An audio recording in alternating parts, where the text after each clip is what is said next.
Hey guys, යමුද අද මාත් එක්ක ටවුන් එක පැත්තේ පොඩි රවුමක් දාන්න.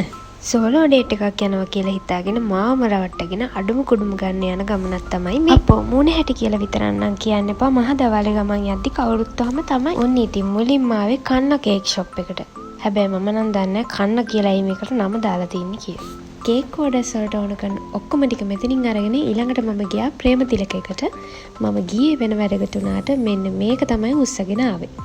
ඉතින් මේ සුවඳ කැන්ඩල්ස් තිබුණ ප්‍රේමතිලක ෂොප් එකේ. දුවගෙන මම මේ යන්නේ බ්ලොසම් බාර් ෂොප් එකට. ඔව් මට මතක හැටියට ඒක තමයි නම. මට කේක් වලට ඕන කරන මේ මල් ටිකත් අරගෙන ඊළඟට මම ගියා කීල්ස් එකට. ඌරෙක් වෙන ළඟයි දෝ කියලා හිතුන නිසා මං හිතුවා චියා සීඩ්ස් පැකට් එකක් අරන් උදේට බොන්න. මේව පියලා තියනා ඉන්නවා නම් පහලින් කමෙන්ට් එකක් දාගෙන යන්න රිසල්ට් තියනවාද කියලා. මං කීල්ස් එකට ආවොත් නම් අනිවාර්යයෙන්ම මේ සයිඩ් එකට ඇවිල්ලා මට වැඩක් නැති වුණත් මොන හරි අරගෙන යනවා. ඉතින් අද මම ගත්තේ මෙන්න මේ සුවඳ බොඩි ලෝෂන් එක.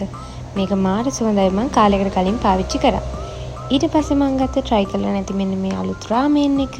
මේක රුපියල් 300ක් වුණා. මේ වඩු ටිකත් අරගෙන ඊට පස්සේ යත් එක මං ගෙදර ආවා. ගිහින් එන්නම් බයි.